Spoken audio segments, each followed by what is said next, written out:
Maglagay ng mantika. Kapag mainit na, ilagay na ang sibuyas. At pagkatapos ay imekos-mekos para maluto agad siya.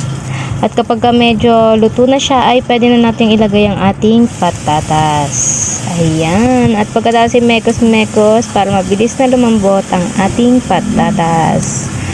At ayan na nga, okay na siya. Ayan. Hintayin lang natin na lumambot ng patatas bago natin ilagay ang ating corned beef. Medyo malambot na yung ating patatas, lagay na natin yung ating corned beef. Yan. Tapos, lagay tayo ng konting tubig na galing din dun sa lata ng ating corned beef. Yan. Pagkatapos ay imekos-mekos na natin. Diba? Yan.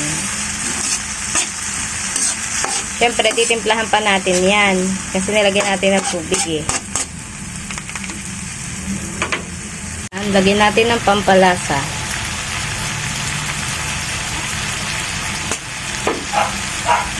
Pati konting asin. Ayan. Yan. Luto na ang ating ginisang corned beef. Oh, ano pang hinihintay nyo? Tara na. Kain na tayo. Salamat po sa panonood. So, sa susunod na lang na vlog ha. See you. Kamsahamnida. Waka waka Bye-bye.